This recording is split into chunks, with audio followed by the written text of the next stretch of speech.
નમસ્કાર મિત્રો, તમે જોઈ રહ્યા છો સ્વતંત્ર સમાચાર। વડોદરા શહેરમાંથી સ્ટેટ મોનિટરિંગ સેલની ટીમ દરોડો પાડી સિંધી ગેંગનો વિપુલ માત્રામાં દારૂનો જથ્થો ઝડપી પાડ્યો છે।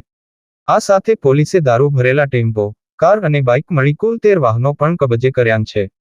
વડોદરા શહેરના સરદાર એસ્ટેટ નજીક સિંધી ગેંગના સાગરીતો વિપુલ માત્રામાં દારૂના જથ્થાનું કટિંગ કરી રહ્યા હોવાની ચોક્કસ બાતમી સ્ટેટ મોનિટરિંગ સેલની ટીમને મળી હતી, જેના આધારે સ્ટેટ મોનિટરિંગ સેલની ટીમે વોચ ગોઠવી બુધવારે વહેલી સવારે દરોડો પાડ્યો હતો, જેમાં સ્થળ પરથી પોલીસે અમૂલ દૂધનો ટેમ્પો સહિત 4 ટેમ્પો, 5 જેટલી કાર અને બાઇક જપ્ત કરી હતી। સ્ટેટ મોનિટરિંગ સેલની ટીમે આ વાહનોમાંથી 38,412 નંગ દારૂની બોટલ જપ્ત કરી છે। આ ઉપરાંત પોલીસે સ્થળ પરથી ₹46,05,000ની કિંમતના કુલ 13 વાહનો જપ્ત કર્યા છે।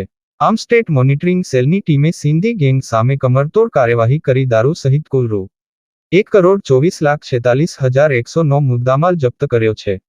સાથે સુનિલ ઉર્ફે અદો સહિત મુકેશ નારણદાસ માખીજાણી રહે વડોદરા, ચિરાગ દિલીપ દરબાર, અજય ભીખા રાઠોડ, સોનુ હરદયાલ કોળીને પોલીસ સ્થળ પરથી 5 બુટલેગરને દબોચ્યા અને લાલુ સિંધીને વોન્ટેડ જાહેર કરેલ છે।